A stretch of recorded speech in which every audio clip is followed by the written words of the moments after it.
The great council chamber floated in the darkness of space, a massive station that orbited the neutral world of Concord Prime. Inside, representatives from 847 different species gathered for their monthly meeting. The chamber was enormous, with seats arranged in circular tiers that rose up like the inside of a great bowl. Holographic displays flickered in the air, translating thousands of languages simultaneously.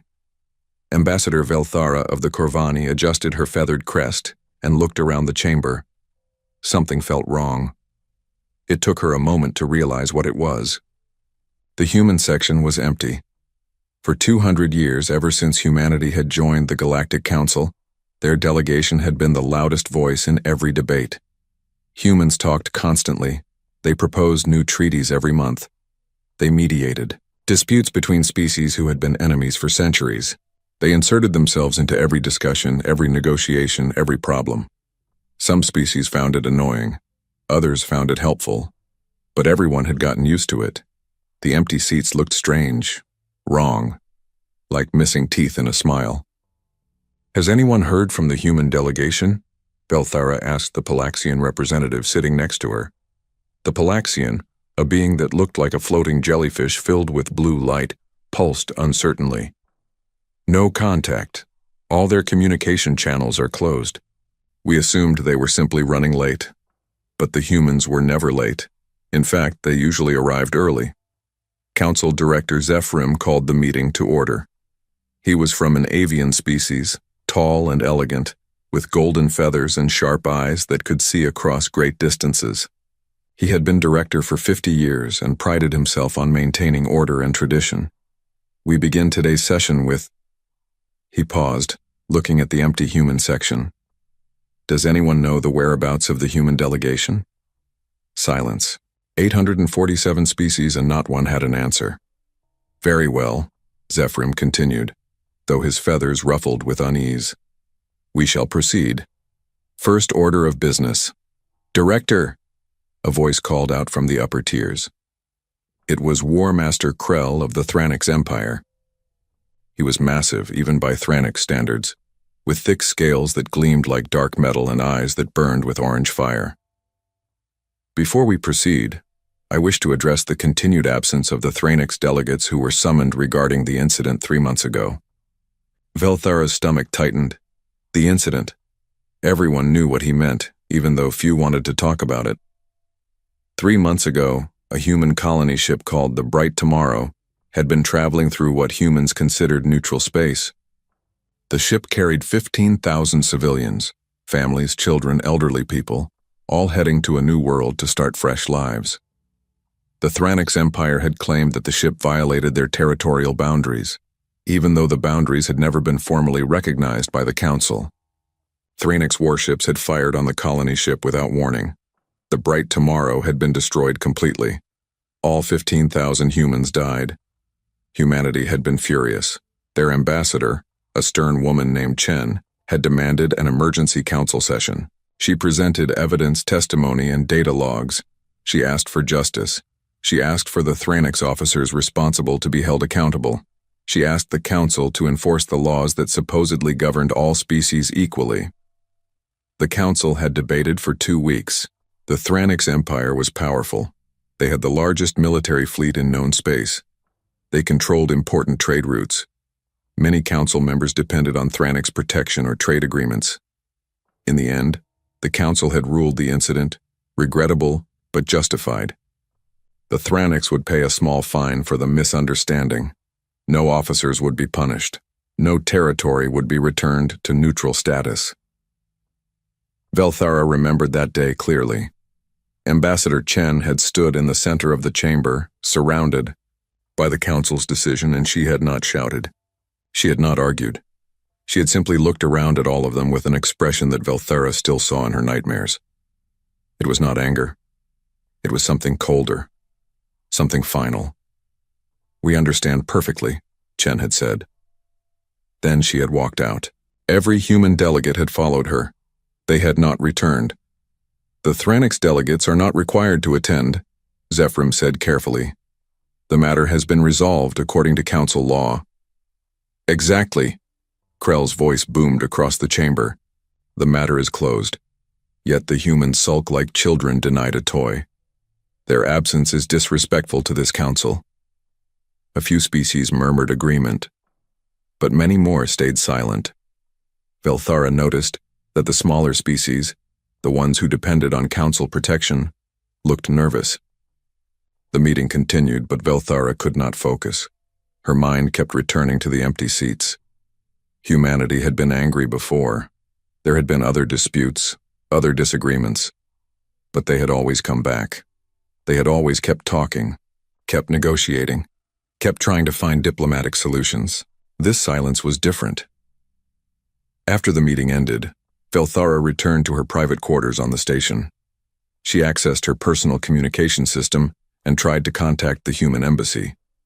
The system connected, but instead of a person, an automated message played. The Human Diplomatic Corps is currently unavailable. We thank you for your patience. She tried again. Same message.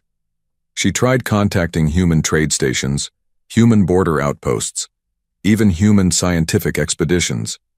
Every single channel gave the same automated response. It was as if humanity had simply unplugged themselves from the galactic community overnight. Velthara had a friend, a scholar named Kelvin from the amphibious Aquarii species. Kelvin had spent decades studying human culture and history. If anyone could explain what was happening, it would be him. She found him in his research quarters, surrounded by holographic displays showing human historical documents. His large eyes looked tired, and his usually bright blue skin had faded to a worried gray. "Kelvin," she said, "what is happening with the humans?" He did not look away from his displays. "They have stopped talking." "Yes, I noticed, but why? Surely they will come back once they have cooled down." Now Kelvin did look at her, and his expression made her step back. "Velthara, do you know what humans do when they stop talking?" "No?" "Neither did I, not really. I have been studying their history non-stop for 3 months ever since they left the council. I have been looking at their wars, their conflicts, their patterns of behavior." His voice dropped to barely a whisper. "When humans stop talking, Velthara, it is not because they have given up. It is because they have decided that talking is finished." "I do not understand." Kelvin gestured to his displays. "Look, this is from Earth's history, from their old nations. Before humans reached the stars, they were divided into hundreds of separate groups. These groups fought constantly. But there were rules, you see. Ambassadors, negotiations, treaties. Even enemies would talk to each other." He pulled up another document. "But there were times when one nation would recall all their ambassadors from another nation. Close all diplomatic channels. Stop all communication."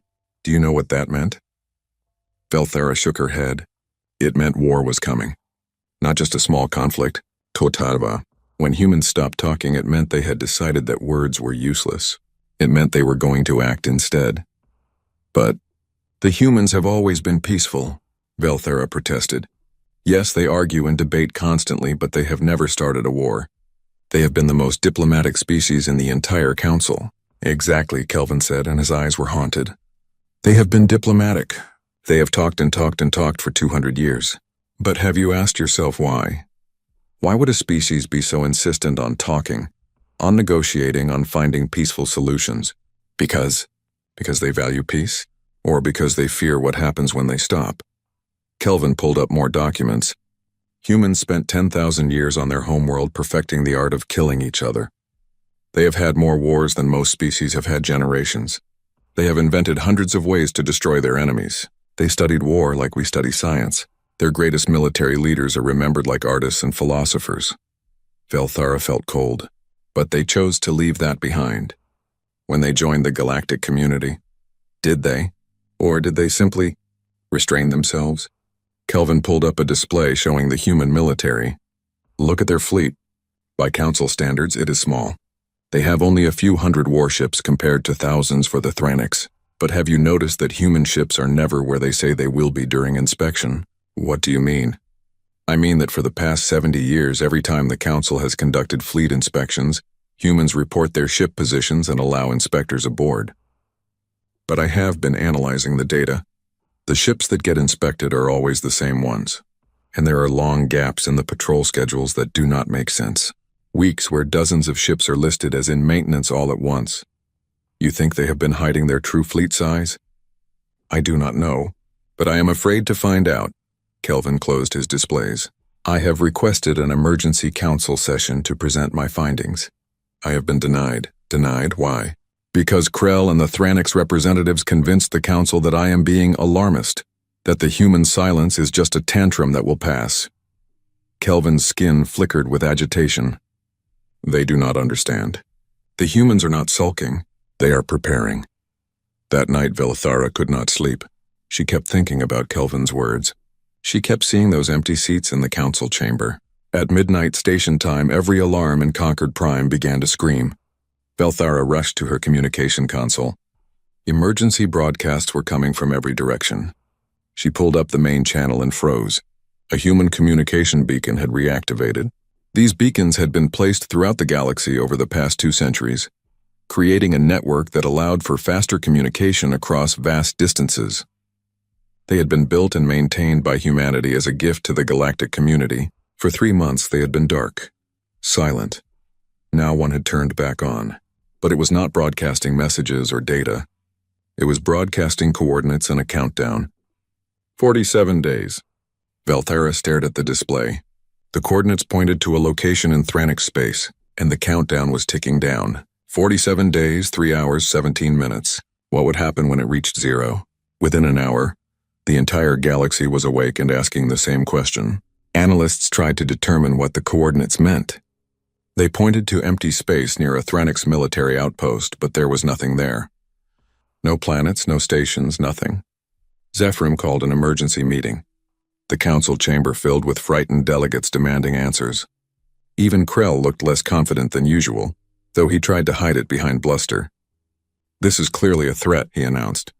The humans are attempting to intimidate us. We should not give in to their theatrics. But Velthara noticed that many species were not listening to Krell. They were watching the countdown which now displayed in the chamber's central hologram. 46 days, 23 hours, 14 minutes.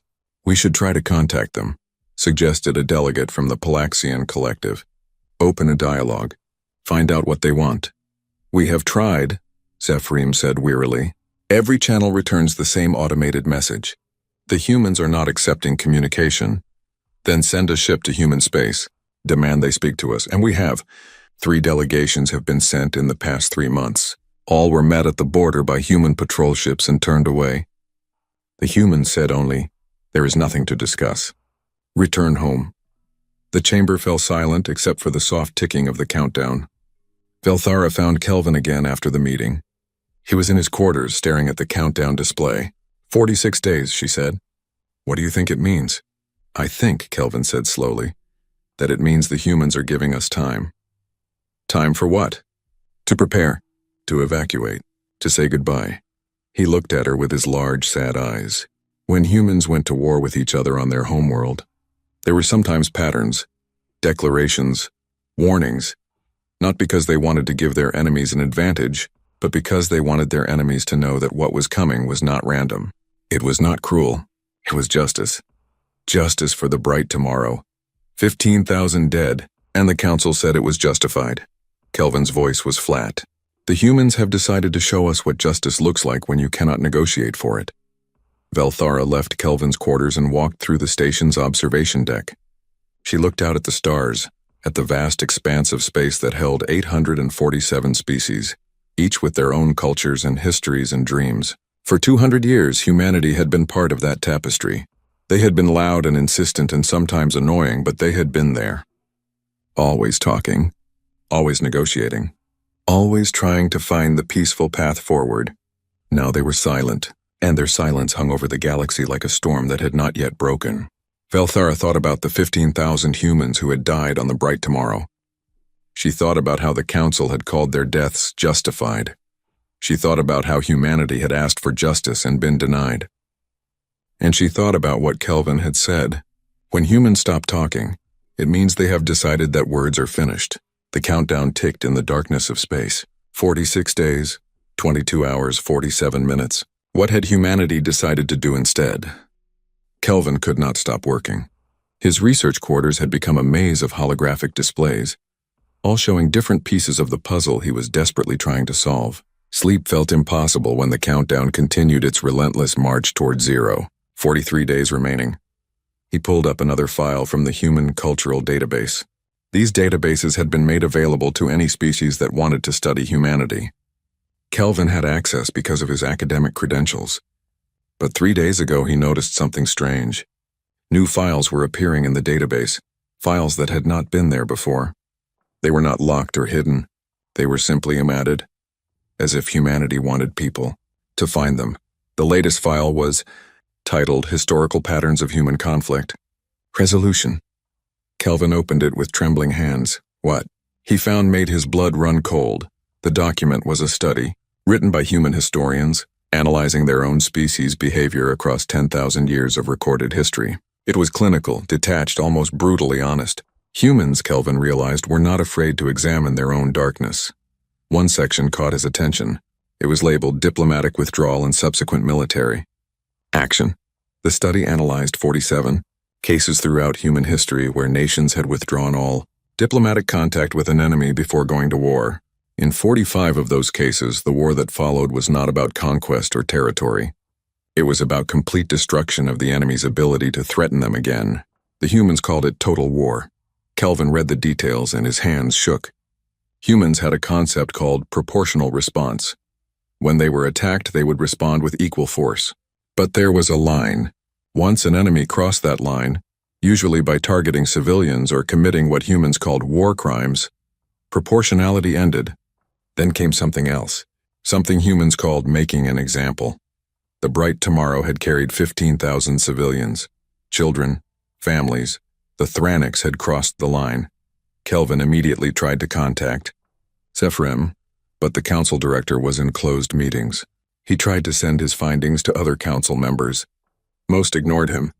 A few sent polite messages saying they would review his data when time permitted. Only Velthera responded. Come to Observation Deck 7. Now.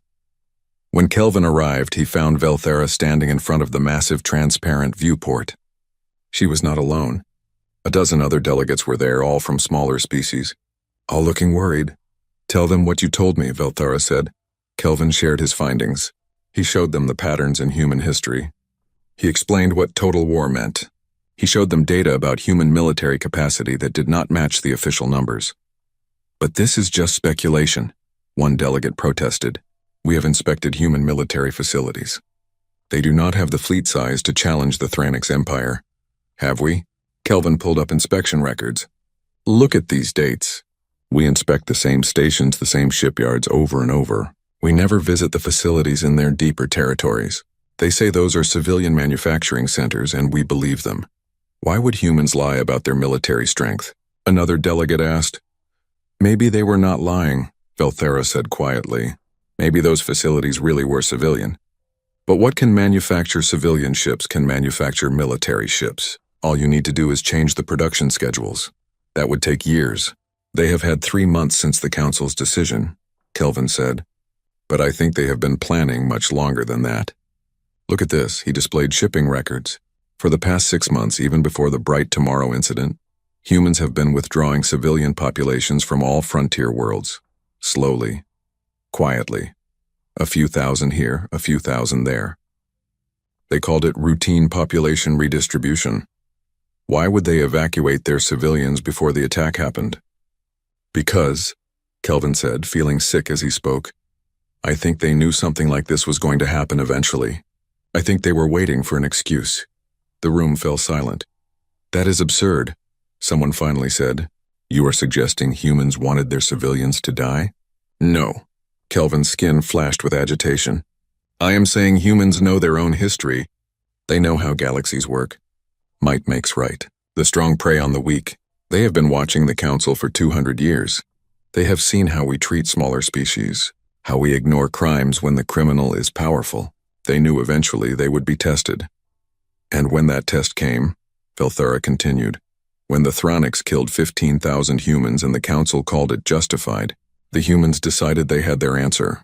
The galaxy operates on strength, not justice. So they will speak in the only language the galaxy truly understands. Across the galaxy, other species were having their own realizations. A trade convoy from the Merchant Guild approached a human border world to deliver goods. The colony was called New Vancouver, home to 3 million humans and known for its beautiful gardens and peaceful culture. When the convoy arrived, they found the planet empty, not destroyed. Not invaded, just empty. The cities stood intact. Power plants still ran. Automated systems maintained the gardens, but every single human was gone. The convoy captain sent a panicked message back to the guild. Within hours, reports came flooding in. 15 human border colonies all evacuated, 23 human space stations empty, 47 orbital habitats abandoned. 6 million humans had vanished from the frontier in 3 months and nobody had noticed because they had left everything running. Lights still turned on at night. Crops were still being harvested by machines. Ships still docked at stations, but only automated cargo systems greeted them. It was as if humanity had decided that their frontier was no longer safe and had withdrawn everyone to where? The Thranix Empire decided they had been patient enough. Krell convinced the military command that the human silence was a sign of weakness. They were hiding, he said. They were afraid. We should take advantage of their fear, Krell argued before the Thranix High Command. Push into their territory. Show them that their tantrums have consequences. The High Command agreed. They authorized a scouting mission. 12 Thranix warships would enter human space and investigate the abandoned colonies. If humans objected, they would be reminded of Thranix military superiority. The fleet entered the system New Vancouver had once occupied. The planet still hung in space, beautiful and blue. The fleet commander scanned the surface and confirmed the reports. No humans, just empty cities and running machines. Scan for weapons, the commander ordered. They might have left traps. The scans showed nothing. No weapons, no shields, no defenses at all. The planet was completely unprotected. Sir, the sensor officer said, I am picking up something strange in the outer system. Define strange. There are structures, orbital platforms of some kind. But they are not showing up properly on scanners. I am only detecting them because they are blocking starlight. The commander felt a cold chill run down his spine. How many structures? I cannot get an accurate count. The stealth technology is extremely advanced, but based on the star occlusion patterns, at least 300 platforms. Possibly more, 300. In one system, a system humans had supposedly abandoned. Back us out, slowly. No sudden movements. But as the Thranix fleet began to retreat, every screen suddenly lit up with a message. It was text only. No voice, no image. Just words in every galactic language. You are trespassing. Leave now. Do not return. The fleet left. Fast. When they returned to Thranix space, the commander filed a full report. The High Command read it in silence. 300 platforms with stealth technology that should not exist, in a system humans had abandoned. If that was one system, how many platforms did humanity have throughout their territory? Krell read the report and for the first time felt something that might have been doubt. Kelvin's research continued to uncover disturbing patterns. He found that humanity had been quietly purchasing materials from all over the galaxy. Rare metals, industrial components, quantum processors. All legal trade, nothing suspicious, but when he added up the quantities over the past 2 decades, it did not match human civilian production needs. Where had all those materials gone? He found his answer in a human educational database. It was a history textbook for young humans, designed to teach children about their species' past. One chapter was titled, The Lesson We Must Never Forget. Kelvin read it and he understood. The chapter described humanity's worst wars. The ones where millions died, the ones where entire cities burned, the ones where humans used weapons so terrible that they swore never to use them again. The chapter was required reading for every human child. They were forced to study their own capacity for horror, but the chapter did not end with never again. It ended with something else. We learn these lessons not to feel guilty. We learn them, so we understand what we are capable of. We are not monsters, but we can become monsters if we choose to. That choice is our responsibility. The galaxy must never fear us because of what we might do, but if we are ever pushed into a corner, if our families are ever threatened, if justice becomes impossible to find, the galaxy must remember that we know exactly what we are capable of, and we will do what must be done. Kelvin showed this to Velthara. She read it 3 times. "They have been teaching their children this for 200 years, she whispered. "This is not rage. This is not revenge. They have been preparing for this possibility since the day they joined the galactic community. Preparing for the day the galaxy failed them," Kelvin agreed.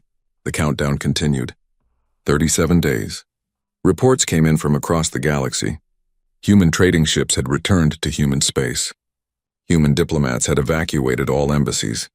Human scientific expeditions had abandoned their projects, even long-term studies that had been running for decades. And then someone noticed the shipyards. A freelance journalist from the Galactic News Network had archived footage of human shipyards from 10 years ago. She compared it to recent footage taken by a passing merchant vessel. Something was different. Very different. 10 years ago, the shipyards had been building colony ships, cargo haulers, and research vessels. The facilities were busy but not remarkable. Standard civilian production. In the recent footage, the shipyards were empty. Not inactive, empty, as in every ship that had been under construction was gone. Hundreds of vessels just vanished. Either humanity had the fastest shipbuilding operation in galactic history, or they had been building something other than civilian ships, and had now moved all of them somewhere else. The journalist published her findings. The galaxy paid attention. Suddenly everyone was looking at human territory with new eyes, trying to spot what they had missed. A military analyst from the Palaxian Collective ran the numbers. If humanity had been secretly converting even 20% of their civilian production to military purposes over the past 20 years, and if those ships were designed with war in mind, rather than being retrofitted civilian vessels, the analyst published his estimate. 3,000 warships, maybe more, all designed from the keel up for combat, all crewed by a species that had spent 10,000 years perfecting warfare, and every single one of them was now somewhere in human space, location unknown. The council finally agreed to let Kelvin present his findings. It took 36 days of the countdown ticking away before they gave him a time slot. Better late than never. Kelvin stood in the center of the council chamber. 847 species looked down at him. The empty human section loomed large to his left. "I am here to warn you," he began. "We have misunderstood humanity, fundamentally and dangerously." He showed them everything, the historical patterns, the evacuations, the material purchases, the education system that taught every human child about their capacity for violence, the evidence that humanity had been building a military far larger than anyone suspected. "But why?" someone called out. "If they had this power, why hide it? Why not use it for influence?" "Because," Kelvin said, "humans do not want to be feared. They want to be trusted. They spent 200 years trying to build a galaxy where strength did not matter, where justice could be found through words and laws. They hid their weapons because they hoped never to use them. Then why build them at all?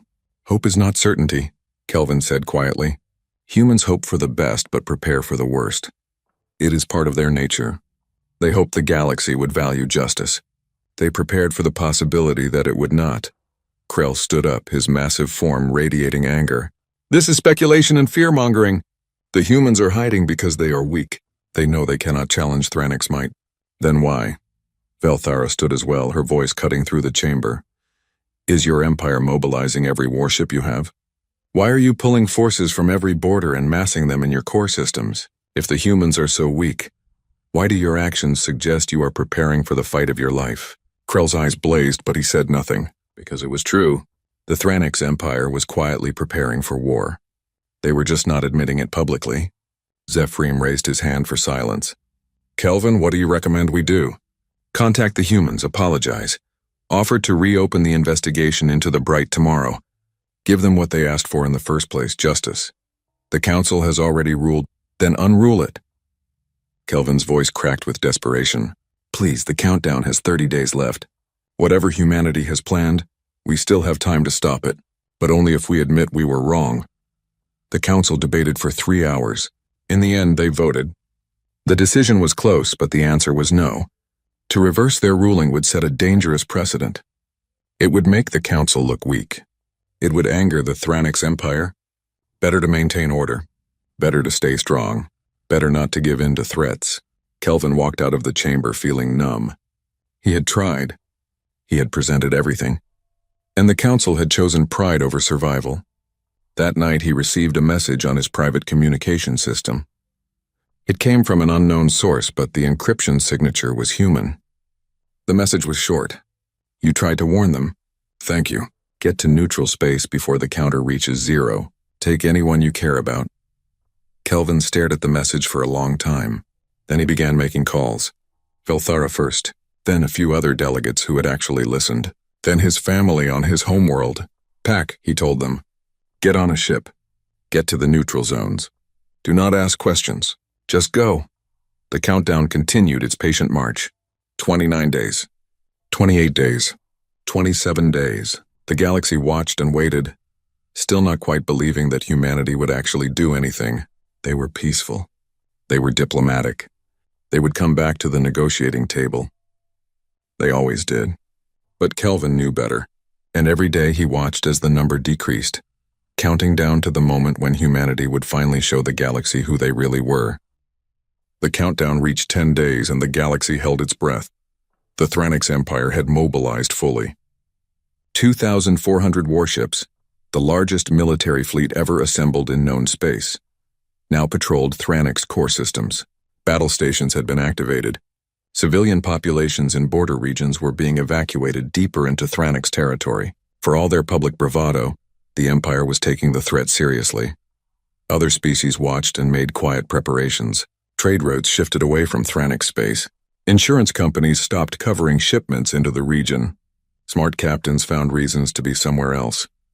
Velthara had taken Kelvin's advice. She had requested and received an immediate leave of absence from the council, citing family health issues. She was now on her homeworld, far from Thranix territory, far from Concord Prime. She watched the news feeds obsessively, unable to look away. Kelvin had also left Concord Prime. He had gathered his family and taken them to a neutral space station near the edge of mapped space. He spent his days continuing his research, as if understanding humanity better might somehow change what was coming. 5 days remained. The Galactic News Network ran continuous coverage. Experts debated what would happen. Some still insisted humanity was bluffing. Others pointed to the military buildup, the evacuations, the patterns Kelvin had identified. A few brave commentators suggested that maybe, just maybe, the council should reconsider their ruling on the bright tomorrow. But the council remained silent. To change course now would be political suicide for most representatives. Better to wait and see. Better to maintain dignity. 3 days remained. Zephyrim tried one final time to contact humanity. He used every channel available. He sent messages on every frequency. He even dispatched a fast courier ship to human space with a direct plea from him personally. The ship returned 6 hours later. It had been met at the border by a human patrol vessel. The patrol had accepted the message, scanned it, and replied with a single sentence, "The time for messages has passed." 2 days remained. Krell held a press conference from his flagship, the Dominator, a massive dreadnought that served as the mobile command center for the Thranix fleet. He stood before cameras surrounded by his command staff projecting absolute confidence. "Let the humans come," he declared. "Let them send their hidden fleet if it even exists. They will find that Thranix military might cannot be challenged. We have fought and won 1,000 battles. We have conquered planets and subdued rebellions. What are humans? A species that talks too much and fights too little. They have forgotten what real war looks like. We will remind them." His speech was broadcast across the galaxy. It was meant to inspire confidence, to show strength. But Velthara, watching from her homeworld, noticed something. Krell's eyes kept darting to the side, looking at something off camera, and his hands, normally so steady, trembled slightly when he thought the cameras were not focused on them. He was afraid. He just could not admit it. 1 day remained. The galaxy barely functioned. Markets crashed as traders panicked. Ships refused to fly near Thranix space. The council tried to hold an emergency session, but so many representatives were unavailable that they could not reach quorum. Kelvin sat in his quarters on the neutral station, watching the countdown. His research was complete, but it no longer mattered. He had figured out what humanity was. He had warned everyone who would listen. Now there was nothing to do but watch. His wife came to sit beside him. She was a gentle soul, a teacher who had never understood his fascination with humanity. But she held his hand as they watched the numbers decrease. "What will they do?" she asked softly. "I do not know exactly," Kelvin admitted. "But I know it will be precise. Humans do not waste effort. They do not kill unnecessarily. But they will make sure no one ever forgets what happens when you kill their civilians and call it justified." "Are we safe here?" "Yes, we are nowhere near Thranix space, and humanity has no quarrel with us.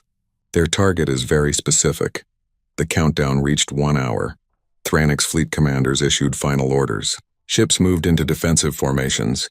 Shields powered up. Weapon systems armed. Every sensor array in Thranix space pointed outward, searching for the human fleet that everyone knew must be coming. But the sensors showed nothing.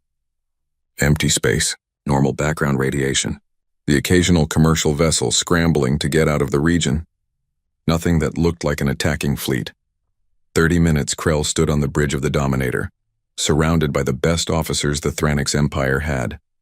His fleet was ready. "Let the humans come. Let them try. Any contacts?" he asked for the 100th time. "Negative, War Master. All approaches clear."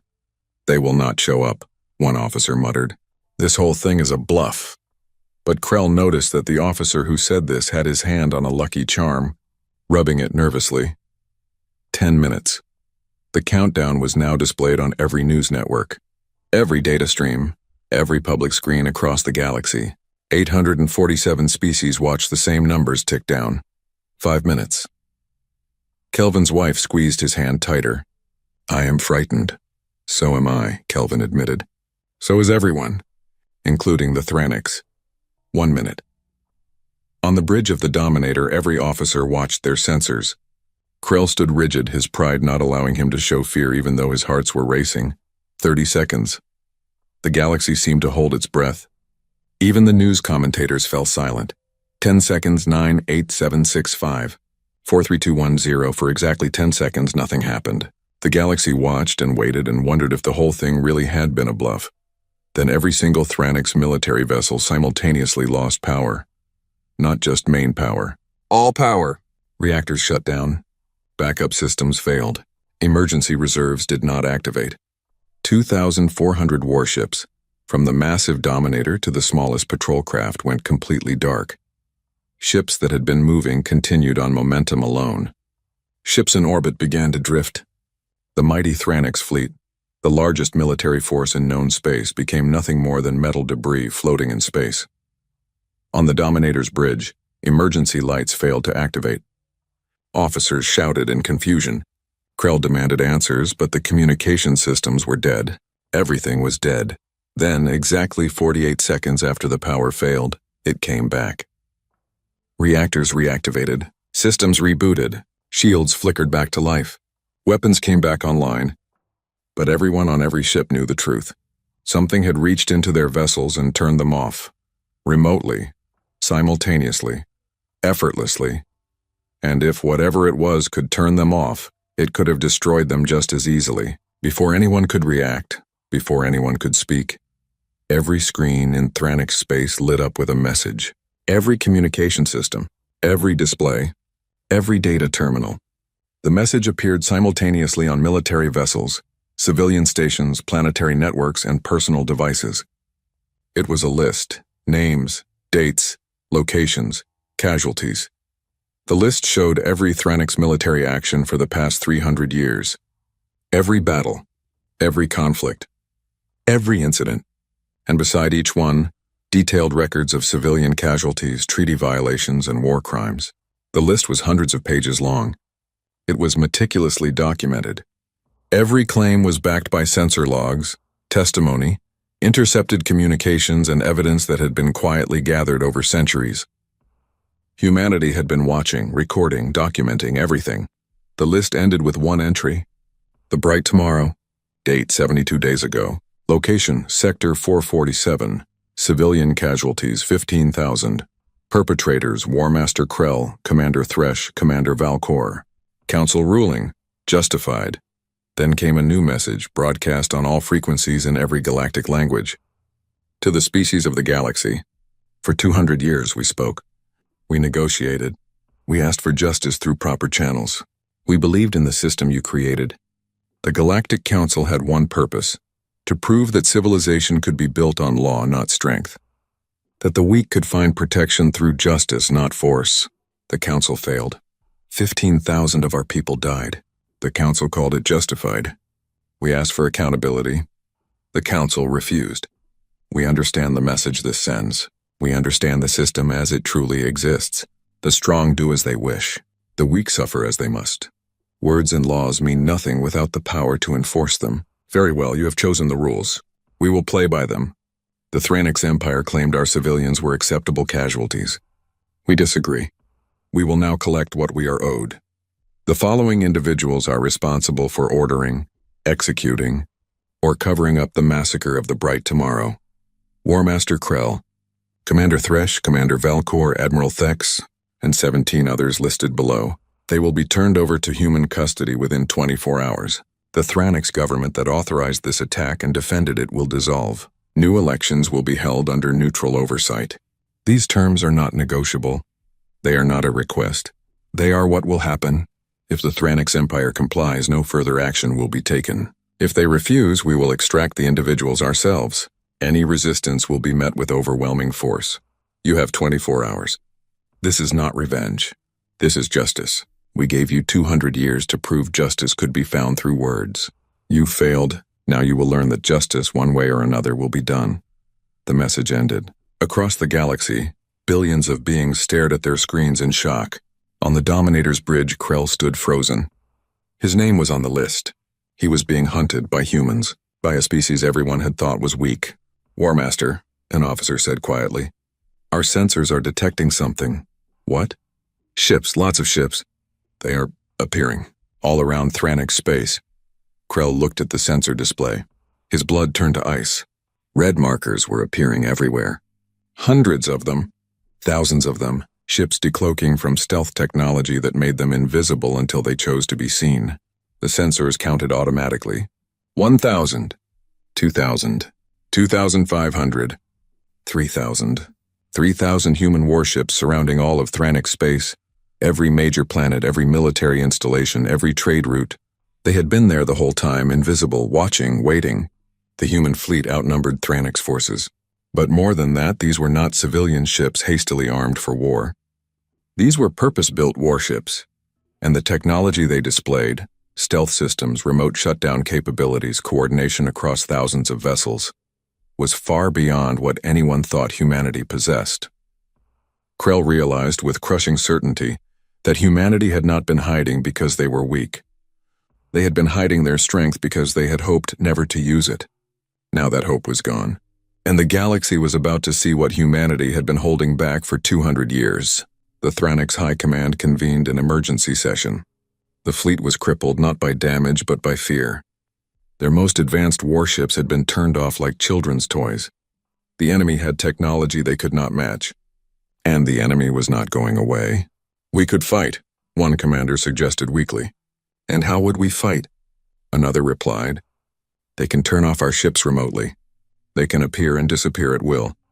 They have superior numbers and superior technology. Fighting would be suicide. Then what do you suggest? We surrender? Hand over our War Master like criminals? Krell ordered the attack on civilian vessel. He did commit. Do not finish that sentence. Krell roared. I followed proper military protocol. The vessel was in our space. It was in disputed space, someone said quietly, and it was carrying civilians, children. Silence fell over the room. They want me, Krell said finally. They want us. 22 officers. They listed us by name. What do we do, War Master? Krell looked at the sensor display showing 3,000 human ships in perfect formation. Not attacking, just waiting. Patient. Inevitable. I do not know, he admitted. And for a warrior who had spent his entire life certain of his strength, those words tasted like poison. Across the galaxy, the initial shock began to fade, replaced by frantic activity. The council tried to convene, but half the representatives were missing. Some had fled. Some were in hiding. Some simply refused to be part of whatever was coming next. Felthara watched the news coverage from her homeworld. She felt sick. Kelvin had been right about everything. Humanity was not bluffing. They were not weak. They had been waiting, hoping the galaxy would prove it could function on justice, and when the galaxy failed that test, Humanity had already been prepared for 200 years to provide their own justice. Kelvin sat in his quarters, vindicated but not happy. He had tried to warn them. They had not listened. Now everyone would pay the price for that arrogance. His wife looked at him with frightened eyes. "What happens now?" "Now," Kelvin said softly, "we find out if the Thranics have learned anything. If they give up the ones responsible, humanity might stop there. If they refuse..." He did not finish the sentence. He did not need to. They both knew. If the Thranics refused, humanity would go in and take what they wanted. And nothing in the galaxy could stop them. The countdown that had terrified the galaxy was over. But a new countdown had begun. 24 hours for the Thranics to comply. Everyone watched the clock and wondered, would pride finally give way to survival? Or would the Thranics Empire choose to fight a war they could not possibly win? The seconds ticked away and humanity waited in silence, their 3,000 ships holding position, not threatening, not attacking, just existing as a promise of what would come if justice continued to be denied. The galaxy had learned to fear humanity's silence. Now it was learning to fear something even more. Humanity's patience. 23 hours had passed since humanity's ultimatum. The Thranics High Command sat in their war room deep beneath the surface of their homeworld. They had been debating, arguing, and fighting for almost an entire day. No decision had been reached. Krell stood at the center of the room, his massive form somehow seeming smaller than before. Around him, the most powerful military leaders in Thranic space argued about his fate. "We cannot simply hand over our War Master," Admiral Thek shouted. He was one of the others named on humanity's list. "It would show weakness. Every enemy we have would smell blood." "What enemies?" another commander replied bitterly. "We cannot even defend against the humans. 3,000 ships appeared from nowhere. They turned off our entire fleet like it was a toy. What other enemies matter compared to that? We have fought for 300 years to build this empire. We do not surrender because one species throws a tantrum." "This is not a tantrum," a quieter voice said. Commander Velrus was younger than most in the room, but he had studied human military history. "This is an execution that has not happened yet. They are giving us a choice in how it proceeds." "Execution? Of whom?" "Of us. Of the Empire. Maybe of our entire species." Velrus pulled up a display showing the human fleet positions. "Look at this. Really look at it. They have ships positioned at every major population center, every military base, every industrial complex. But they are not in attack positions. They are in containment positions. They have surrounded us completely. So? We can break through." "With what?" Velrus demanded. "They demonstrated they can shut down our ships remotely. Even if they could not, they outnumber us and have better technology. But here is what should truly terrify you. They are not trying to terrify us. There are no aggressive displays, no weapon tests, no threatening maneuvers. They are just waiting. Like a surgeon waiting for the patient to be ready for the operation." The room fell silent. "What are you saying?" Krell asked quietly. "I am saying they have already decided what will happen. The only question is whether we make it easy or hard. If we comply, they take the individuals responsible and leave. If we refuse, they will come and take them anyway, and they will destroy anything that gets in their way, not out of anger, not out of cruelty, simply because it is in the way." "You sound like you admire them," Thek spat. "I fear them," Velrus corrected. "There is a difference. Admiration is for equals, fear is for predators." Another hour passed. The debate continued in circles. Pride versus survival, honor versus pragmatism, empire versus existence. Finally, Krell himself spoke. "Enough." His voice cut through the arguing like a blade. "This is my decision to make. They want me. They want those of us who gave the orders. War Master, they are right." The words seemed to cause Krell physical pain. "I gave the order to fire on the bright tomorrow. I believed it was justified. I was wrong. You were following. I was wrong." Krell's roar shook the room. "They were civilians, children, and I killed them because they were in space I claimed was mine." The humans asked for justice and we spat in their faces. Now they have come to collect, and you are all sitting here pretending we have a choice." He looked around at the others named on the list. "We can continue this farce. We can refuse. We can order the fleet to fight, and every single Thranix warrior will die bravely and pointlessly.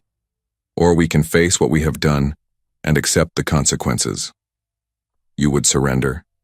You, War Master?" Krell would give yourself to the enemy.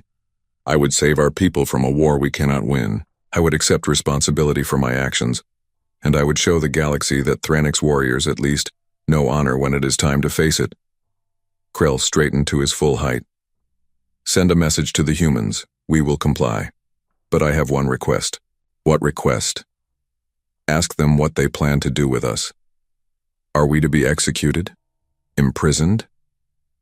I want to know what we are walking into." The message was sent. For 10 minutes there was no response. Then a reply came back. It was text only, like all human communications had been. Brief and direct. "You will stand trial. You will face the families of those you killed. You will be judged by your own laws and by ours. If found guilty, you will be imprisoned according to standards set by the Galactic Convention on Prisoners of War, standards which, we note, the Thranix Empire signed but does not follow. Your imprisonment will be humane. You will not be tortured, you will not be executed. You will simply spend the remainder of your lives knowing what you did and accepting that actions have consequences. This is justice, not revenge." Krell read the message 3 times. He had expected death. He had expected torture. He had expected humans to do to him what he would have done to them. Instead, they promised a trial and imprisonment under rules his own empire had agreed to, but ignored. He realized he had never understood humans at all. "I will go," he said. "The others named on the list will make their own choices, but I will go." One by one, the others agreed. What choice did they have? Pride or survival? In the end, survival won. The Thranix government sent their acceptance. They would comply with all of humanity's demands. The individuals responsible would be turned over. The government would dissolve. Elections would be held. Humanity's response was immediate. Acknowledged. A transfer shuttle will arrive at your capital in 2 hours. The individuals listed should be ready for transport. Bring no weapons, no guards, no tricks. Just the ones we asked for. If everyone cooperates, this will end peacefully. 2 hours later, a single human shuttle descended through Thranix atmosphere. It was small, unarmed, and carried only a pilot and 2 security officers. The shuttle landed in the capital city's main plaza, where millions of Thranix citizens had gathered to watch. Krell walked toward the shuttle. Behind him came the other 21 individuals on humanity's list. They wore no armor. They carried no weapons. They walked with heads held high, trying to maintain dignity and surrender. The human security officers stood at the shuttle's ramp. They were not large by Thranix standards. They were not impressive or frightening. They simply stood there, calm and professional, watching the war criminals approach. When Krell reached the ramp, he stopped. He looked at the human officer. "I am War Master Krell. I am responsible for the deaths of 15,000 of your people. I am here to face justice." The human officer nodded once. "We know who you are. Please board the shuttle. You will not be harmed during transport." "That is all? No speech? No declaration?" "What would be the point?" the officer asked. "You know what you did. We know what you did. The galaxy knows what you did. Words will not change facts." Krell boarded the shuttle. The others followed. Within minutes, the shuttle lifted off and climbed back toward space where a human ship waited. The galaxy watched this happen. The mighty War Master Krell, commander of Thranix forces, surrendering without a fight, being taken into custody by 2 human security officers as if he were a common criminal. Because that is what he was. And everyone knew it. But the Thranix High Command was not done making mistakes. Admiral Thex had not boarded the shuttle. He had hidden instead, refusing to surrender, and he had convinced a small faction of loyalists to help him. "This is cowardice," he broadcast to the Thranix fleet. "We are warriors. We do not bow to threats. I am taking command of the Third Fleet. We will show humanity what it means to challenge the Thranix Empire." The Third Fleet consisted of 200 warships. It was a significant force. Under Thex's command, they broke formation and began moving toward the nearest human vessels. On the human command ship, Absolute Zero, Captain Sarah Chen, no relation to the former ambassador, watched the Thranix ships approach. She was calm. Her crew was calm. They had trained for this. "Thranix vessels are powering weapons," her tactical officer reported. "Warn them," Chen ordered. A message was broadcast. "Thranix Third Fleet, you are in violation of the agreed terms. Power down immediately and return to position. This is your only warning." They are not responding, they are accelerating. Time to weapons range. 4 minutes. Chen sighed. "All ships, implement Protocol 7, non-lethal suppression. I want those vessels disabled, not destroyed. Minimal casualties, yes, Captain." What happened next would be studied in military academies for generations.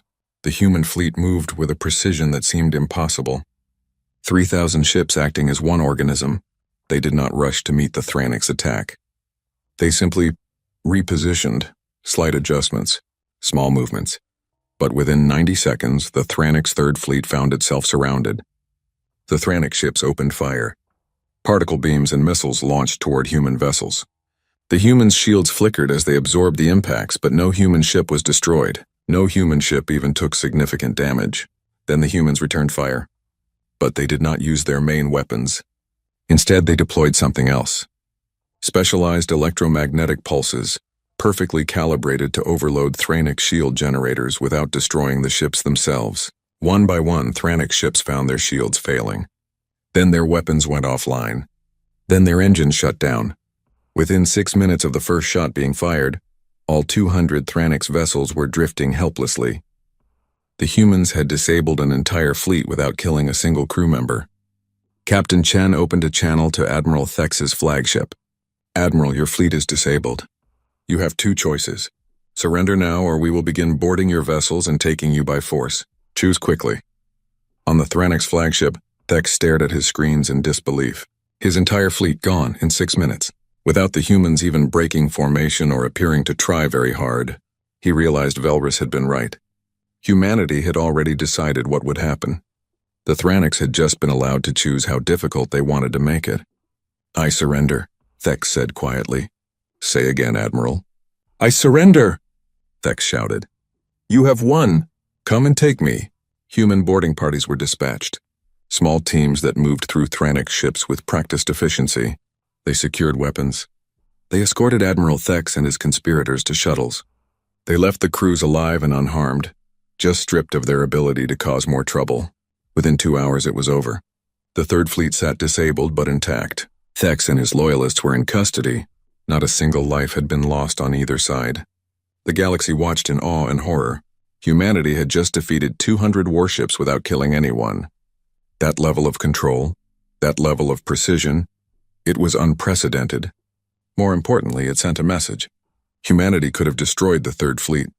They could have killed everyone aboard in retaliation for the attack. But they chose not to. They chose restraint. They chose to prove they could defeat the enemy without becoming like the enemy. Kelvin watched the footage from his neutral station. Tears ran down his face. "Do you see?" he said to his wife. "Do you see what they are? They are killers who choose not to kill. Warriors who choose mercy even in battle. This is what the galaxy should have understood. Humanity is not dangerous because they can fight. They are dangerous because they can fight and still choose not to when given the option." On Concord Prime, Zephyrium sat in his private quarters watching the same footage. He had been director of the Galactic Council for 50 years. He had prided himself on maintaining order and justice, but he had failed. When it truly mattered, when 15,000 civilians died and humanity asked for justice, he had chosen politics over principle. Now humanity was showing the galaxy what real justice looked like. Not revenge, not cruelty, just the calm, patient application of consequences for actions. He typed out a message. It was his resignation from the council. He could not, in good conscience, continue leading an institution that had failed so completely. The Thranix homeworld prepared for occupation. Civilians evacuated major cities. Resistance fighters prepared to defend their homes. Everyone expected humanity to invade, to conquer, to crush the empire that had defied them. Instead, Captain Chen broadcast another message. To the people of the Thranix Empire, your government has surrendered those responsible for the massacre of the bright tomorrow. Your military has been neutralized. You are now at our mercy. Here is what we will do with that power. Nothing. We are not here to conquer you. We are not here to enslave you. We are here only to ensure justice is done and prevent future atrocities. Your government must be dissolved as agreed. New elections will be held under neutral oversight. We will monitor to ensure fairness, but we will not interfere. The Thranix people will choose their own future. We will maintain a presence in your space for 1 standard year, not as conquerors, as peacekeepers. Any attempt at military buildup will be stopped. Any threat to civilian populations will be met with immediate intervention. But if you choose peace, if you choose to rebuild your society on better foundations, we will not stand in your way. In 1 year we will withdraw. What you do after that is your choice. But know this, we will be watching. Always. And if you ever again attack civilians, if you ever again commit the crimes your old government committed, we will return. And next time, we will not be so gentle. This is not occupation. This is transition. Use this time wisely. The Thranix people, expecting conquest, instead got a chance at redemption. It was more than most of them thought they deserved. Across the galaxy, species that had been enemies of the Thranix for centuries prepared to take advantage of their weakness. Predators smelling blood. Old grudges waiting to be settled. But every time a fleet moved toward Thranix space, they found human ships waiting. The message was always the same. Turn back. The Thranix are under protection while they rebuild. Come back in 1 year if you still want war. Most turned back. A few tried to push through. Those few learned that humanity's patience with the Thranix did not extend to other species looking to prey on the vulnerable. Humanity had not just defeated the Thranix Empire. They had taken responsibility for what came after. They were not just executioners of justice. They were guardians of the peace that followed. And the galaxy began to understand. This was not a species that fought for glory or conquest. This was a species that fought to prove a principle, the principle that actions have consequences, that the strong do not get to do as they wish, that justice, one way or another, will be done. Krell sat in a human prison cell. It was clean. He was given food and medical care. He was not tortured or abused. He was simply held accountable. Every day, he was required to watch video testimony from survivors of the bright tomorrow. Families who lost children, children who lost parents, people whose entire lives had been destroyed by his order. It was the most effective punishment humanity could have devised. Not pain, just truth. The weight of what he had done, shown to him over and over until he could never escape it. On the 50th day of his imprisonment, Krell asked to speak. A human guard brought him to an interview room. A human official sat across from him. "I want to speak," Krell said. "To the families. To apologize. I know it will not change anything, but I need them to know that I understand. I was wrong. I thought strength was enough. I thought their lives mattered less than my orders. I was wrong." The official studied him for a long moment. "We will arrange it. But understand, many of them will not forgive you. Many will hate you until you die. Apology does not erase what you did." "I know," Krell said, "but I need to try. Even if it changes nothing, I need to try." The human official nodded. "That is more than most war criminals manage. We will arrange it." Humanity had not just defeated their enemy. They were trying to redeem him. Not because he deserved it, but because they believed even monsters could learn to be better. It was the most human thing they could have done. 6 months had passed since humanity had stopped talking and the galaxy had learned to listen. Velthera returned to Concord Prime, but everything had changed. The Great Council chamber still stood in orbit around the neutral world, but it felt different now. Smaller somehow, less important. She took her seat in the Corvani section and looked around. The chamber was fuller than it had been in months. After the crisis, many representatives had fled. Now they were returning, but they came back different, quieter, more careful with their words. The human section was no longer empty. 3 human representatives sat there, but they did not speak unless spoken to. They did not propose treaties or mediate disputes. They simply sat and watched with patient, calculating eyes. Ambassador Kofi had replaced Ambassador Chen. He was younger, darker-skinned, with gray at his temples and eyes that had seen too much. He rarely spoke in sessions. When he did, every species in the chamber stopped what they were doing to listen, because everyone had learned. When humanity speaks now, it matters. Zephrim had resigned, as had 17 other council members who felt they had failed in their duty. The new council director was Pelmora of the Triaxian Collective, a species known for careful deliberation. Her first act had been to formally apologize to humanity for the council's failure regarding the bright tomorrow. Humanity had accepted the apology, but they had not forgotten. Velthara watched the new director call the session to order. The first issue on the agenda was a border dispute between 2 minor powers. They had been arguing for 6 months about a system that both claimed. In the old days, this would have taken weeks of debate. The stronger power would have eventually bullied the weaker one into submission.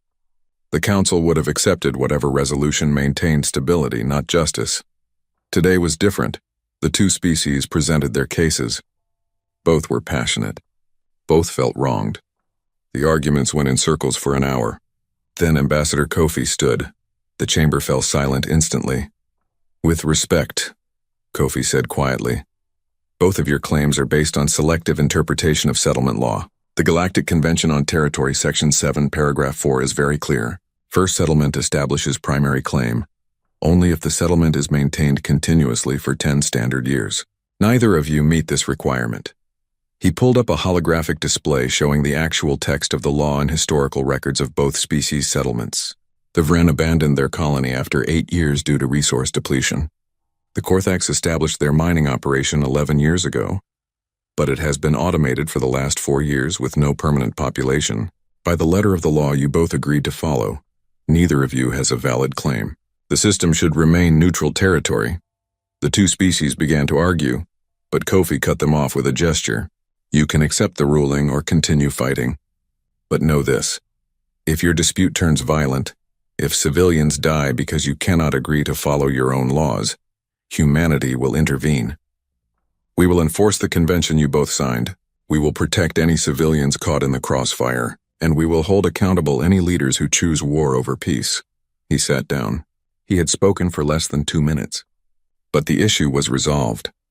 Both species quietly agreed to accept the neutral territory ruling. Velthara felt a chill. This was the new reality. Humanity did not debate or persuade or negotiate anymore. They simply stated facts and consequences. And because everyone knew they could and would enforce those consequences, arguing was pointless. After the session, Velthara found Kelvin in his rebuilt research quarters on the station. He had returned from his exile to become the council's official advisor on human affairs. It was a new position, created because the council finally realized they needed someone who understood humanity. "Did you watch the session?" she asked. "I did." Kelvin's skin was a thoughtful purple. "Humanity has changed everything without seeming to try. They barely speak. They make simple statements of fact. Yet everyone listens as if they were shouting, because everyone knows what happens when humanity stops speaking entirely." Kelvin pulled up a star chart. "Look at this. Do you see the pattern?" The chart showed human ship positions across the galaxy. They were everywhere. Not concentrated in human space, but spread out across all the major trade routes, border regions, and disputed territories. "They are not invading," Kelvin explained. "They are not conquering. They are simply present. A human patrol here, a human monitoring station there. They are not asking permission. They are simply doing it. And no one is stopping them, would you?" Kelvin asked. "Would you tell the species that defeated the Thranix Empire in 6 minutes that they cannot patrol near your space?" Velthara had no answer. The truth was that humanity's presence was making the galaxy safer. Trade routes that had been plagued by pirates for generations were now clear. Border skirmishes that had flared up monthly now happened rarely. Species that had been preparing for war were now seeking negotiation. Not because they wanted to. Because they were afraid of what would happen if a human patrol ship witnessed them starting a conflict. In Thranix space, The transformation was remarkable. New elections had been held under neutral oversight. The new government was smaller, less militaristic, and focused on rebuilding. The human peacekeeping force maintained a presence but stayed out of daily governance. Commander Velris, who had predicted humanity's nature so accurately, had been elected to the new Thranix Council. His first act was to establish a Truth and Reconciliation Commission to investigate and document all of the old Empire's crimes. "We must face what we were," he told his people in his inaugural address. "We must understand what we did. Only then can we become something better. The humans gave us a chance to change. We must not waste it." The human peacekeepers watched and documented but did not interfere. They were there to prevent violence, not to dictate politics, but everyone knew they were watching. Always watching. On the human prison vessel Hope of Better Days, Krell continued his sentence. He had spoken to families of the Bright Tomorrow victims. Most had refused to see him. A few had come to scream at him. 2 had listened to his apology. None had forgiven him. But a few had said they appreciated that he was trying. It was more than he deserved, and he knew it. His human guards were professional but not cruel. They treated him according to the rules, nothing more, nothing less. He had everything he needed to survive, but nothing to make him comfortable. He was allowed to watch news from the galaxy. He saw the Thranix Empire rebuilding. He saw the new government making different choices. He saw humanity patrolling the galaxy, not as conquerors but as guardians. One day a human guard asked him a question. "Do you understand now why we did this?" Krell thought carefully before answering. "You wanted justice, not just justice. We wanted to prove that justice is possible. For 200 years we tried to build a galaxy where laws mattered more than strength. The Council failed that test, so we had to prove it ourselves. By defeating us. By defeating you without becoming you. We could have killed everyone on every Thranix ship. We could have bombarded your homeworld. We could have done to you what you did to our civilians. But we did not. Because that would have proved nothing except that we can be as cruel as anyone else." The guard paused at the door. "We are trying to show the galaxy that you can be strong and still choose mercy. That you can win and still follow your own principles. That justice does not require cruelty. If we had just killed you all, we would have been no different than the Empire we destroyed." Krell sat with that thought for a long time after the guard left. In the council chamber, months continued to pass. Humanity remained silent most of the time. They voted on important issues but rarely participated in debates. They were present, watching, recording, but not controlling, yet their presence changed everything. Species that had ignored council law for centuries now followed it carefully. Disputes that would have led to war were now settled through negotiation. Smaller species that had lived in fear now felt protected. The galaxy had not become perfect, but it had become better. Velthera finally asked Ambassador Kofi the question that had been bothering her for months. They were in a private meeting room discussing a minor treaty issue. "Why do you barely speak anymore?" she asked. "You used to be the most vocal species in the council. Now you only speak when necessary." Kofi looked at her with tired eyes. "Because for 200 years we talked and no one truly listened. We proposed hundreds of treaties. We mediated thousands of disputes. We tried to build a better galaxy through words, and when 15,000 of our people died, the galaxy told us our words meant nothing." He stood and walked to the viewport, looking out at the stars. "We learned that the galaxy does not respect words. It respects action, so we stopped talking and started acting. Now when we do speak, everyone listens. Not because our words have changed, but because everyone knows we will back those words with action if necessary." "But you are still trying to build a better galaxy?" "Yes. But we are doing it differently now. We are not asking permission. We are not debating philosophy. We are simply enforcing the rules that everyone claims to believe in, but no one actually follows. We are proving that civilization can function on law instead of strength, but we are doing it by being stronger than anyone else and choosing to restrain that strength. What if someone challenges you? What if another species builds up their military and decides to test humanity?" Kofi's smile was cold. "Then they will learn what the Thranix learned. We do not want war. We will avoid war if possible, but if someone forces us to fight, they will face an enemy that has been perfecting warfare for 10,000 years and has spent 200 years hoping never to use those skills." He turned to face her. We are not peacekeepers because we are weak. We are peacekeepers because we are strong enough to enforce peace. There is a difference, Velthara understood. Humanity had become exactly what the galaxy needed but did not want. An enforcer. A guardian. A species powerful enough to maintain order but principled enough not to abuse that power. At least not yet. The question was whether humanity could maintain that balance. Whether they could continue to be strong without becoming the tyrants they had overthrown. In a small classroom on Earth, a teacher stood before 30 young students. Today's lesson was about the bright tomorrow and the events that followed. Class, the teacher said, you have now learned about what happened when our diplomacy failed. When 15,000 of our people died and the galaxy told us their lives did not matter. You have learned how humanity responded. What did we do? We stopped talking, one student said. We showed them our strength, another added. We made them face justice, a third contributed. All correct, the teacher nodded. But here is the most important question. Could we have done it differently?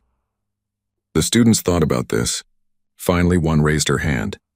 We could have destroyed them completely. We could have killed everyone. We could have, the teacher agreed. We had the strength. We had the justification. Many in the galaxy would have understood. So why did we not? Another student answered. Because we are trying to be better than that. Exactly. We are trying to prove that you can be powerful without being cruel, that you can win without becoming the monster. This is the hardest path. This is the path that requires us to be stronger than we have ever been. Not physically strong, morally strong. The teacher pulled up images of the galaxy as it was now.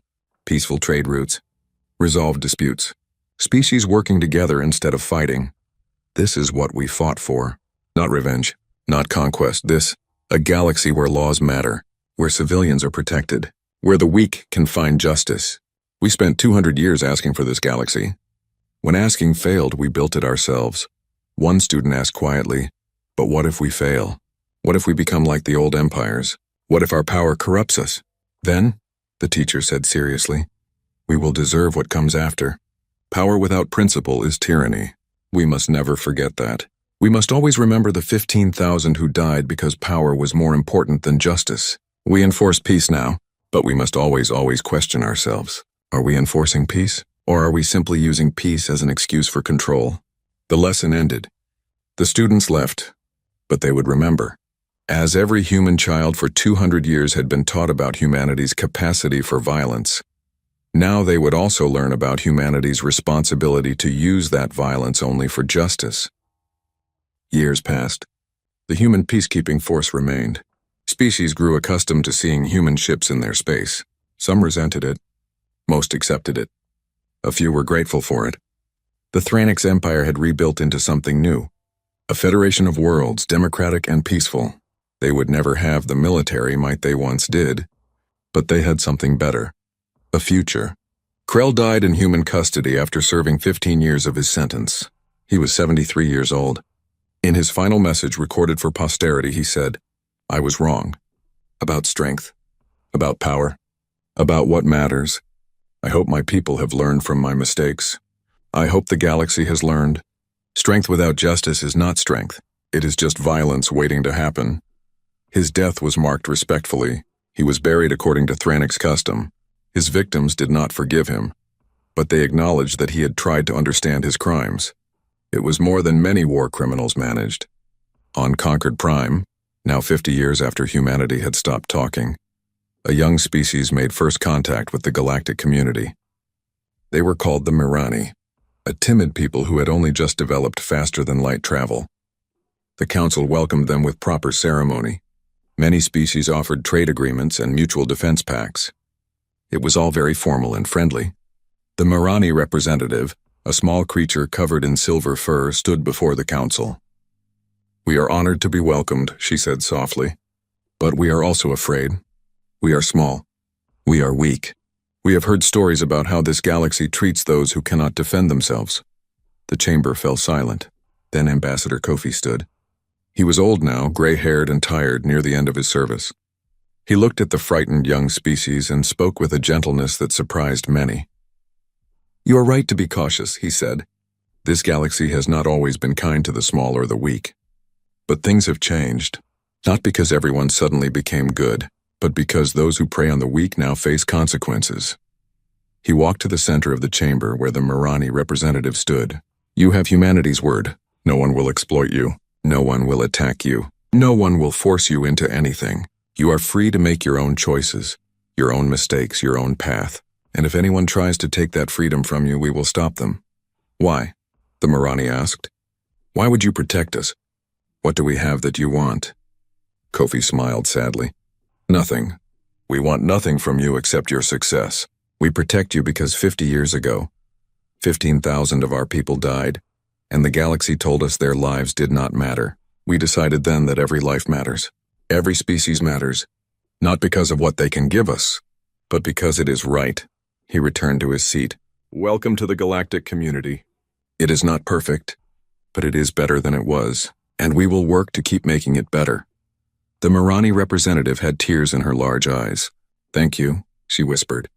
After the session, Velthara approached Kofi. They were both old now, both near the end of their service. Will humanity ever talk like they used to? She asked. Will you ever return to being the vocal active species you once were? Kofi considered the question. Maybe. Someday. When the galaxy proves it can maintain justice without us enforcing it. When laws are followed because they are right, not because we are watching. When small species do not need to ask for protection because they are not threatened in the first place. That could take centuries. Then we will be silent for centuries. He looked out at the stars. We tried talking for 200 years. Now we are trying something else. We will see which works better. Are you not tired? Does humanity not want to rest? Every day, Kofi admitted. But we made a choice 50 years ago. We decided that if the galaxy would not provide justice, we would. We cannot stop just because it is hard. The moment we stop watching, the moment we stop enforcing consequences, everything will go back to how it was. The strong preying on the weak. Might making right. So humanity will be the galaxy's guardian forever?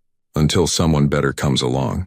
Until the systems we are building become self-sustaining. Until species follow the law because they believe in it, not because they fear us. He smiled tiredly. We do not want to be guardians. We were forced into this role. But now that we are here, we will not abandon it. Too many people depend on us. Velthara thought about the galaxy as it had been 50 years ago. The chaos, the injustice, the strong doing as they wished while the weak suffered. She thought about the galaxy now. Not perfect, but better. Laws followed. Peace maintained. Small species protected. Thank you, she said quietly. For what? For not giving up on us. The galaxy failed you. We deserved your rage. Instead, you gave us justice. You gave us a chance to be better. Kofi nodded. We gave you what we wanted for ourselves. The chance to prove that civilization can be built on principles, not just power. You have that chance now. Do not waste it. In human space, the beacons that had once counted down to war now counted up. Days since humanity had last needed to enforce justice through force. The number was high now. Years of peace. But the beacons still broadcast, still counted, still reminded everyone. The peace existed because humanity was willing to enforce it. The moment someone forgot that lesson, the moment someone decided to test whether humanity was still watching, the counter would reset. And humanity would show them once again that silence does not mean absence. It means patience. It means watching. It means waiting. And it means that when they finally speak again, when circumstances force them to act, the galaxy will remember why they learned to fear humanity's silence in the first place. Because humanity's silence is not surrender. It is the calm before the storm. It is the predator watching its territory. It is the guardian standing watch. And as long as humanity stays silent, as long as they need only to watch without acting, the galaxy remains at peace. The moment they speak again, the moment they are forced to demonstrate rather than just promise, everyone will remember. Humanity spent 10,000 years perfecting the art of war. They spent 200 years hoping never to use it. They spent 50 years proving they could enforce peace without destroying everything. The galaxy learned to read meaning in humanity's silence. When they are quiet, it means they are watching. When they speak, it means they are giving one last warning. And when they act, well, the Thranix Empire learned what happens when humanity acts. The whole galaxy learned, and no one wants to learn that lesson again. So the galaxy stays peaceful, species follow the law, the strong restrain themselves. The weak are protected, not because everyone suddenly became good, but because everyone knows that humanity is watching, always watching. And humanity keeps its word, always.